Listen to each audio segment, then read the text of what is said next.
নমস্কাৰ এই মুহূৰ্তত লৈ আহিছো পিএম কিষাণৰ কেইবাটাও গুৰুত্বপূৰ্ণ খবৰ। যদি আপোনালোক পিএম কিষাণৰ নতুন নাইবা পুৰণা হিতাধিকাৰী হয় তেন্তে আজিৰ ভিডিঅ'টো আপোনালোকৰ বাবে বহুত গুৰুত্বপূৰ্ণ।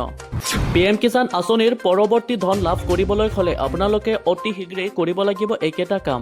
পিএম কিষাণ আঁচনিৰ প্ৰত্যেক হিতাধিকাৰীয়ে কৰিব লাগিব কেইবাটাও গুৰুত্বপূৰ্ণ কাম। যদি আপোনালোকে এইকেইটা কাম নকৰে তেন্তে পিএম কিষাণ আঁচনিৰ ধন লাভ নকৰে। কি কাম কৰিব লাগিব জানিবলৈ হ'লে ভিডিঅ'টো শেষলৈকে চাওক আৰু যদি চেনেলটোত প্ৰথমবাৰ আহিছে তেন্তে চেনেলটো ছাবস্ক্ৰাইব কৰি ভিডিঅ'টো এটা শ্বেয়াৰ কৰি দিয়ক। নমস্কাৰ এই মুহূৰ্তত দিবলৈ ওলাইছো পিএম কিষাণ আঁচনিৰ প্ৰত্যেক হিতাধিকাৰীৰ বাবে কেইবাটাও গুৰুত্বপূৰ্ণ খবৰ। যদি আপোনালোকে পিএম কিষাণ আঁচনিত আবেদন কৰিছে তেন্তে অতি শীঘ্ৰেই আপোনালোকে কৰিব লাগিব KYC সম্পন্ন। যদি আপোনালোকে অতি শীঘ্ৰেই KYC নকৰে তেন্তে আপোনালোকে পিএম কিষাণ আঁচনিৰ ধন পোৱাৰ পৰা বঞ্চিত হ'ব লাগিব। পিএম কিষাণ আঁচনিৰ পৰৱৰ্তী কিস্তিৰ ধন লাভ কৰিবলৈ হ'লে নিকটৱৰ্তী সামূহিক সেৱা কেন্দ্ৰ অৰ্থাৎ CHC কেন্দ্ৰত গৈ পেলাই আজিয়ে KYC সম্পন্ন কৰক।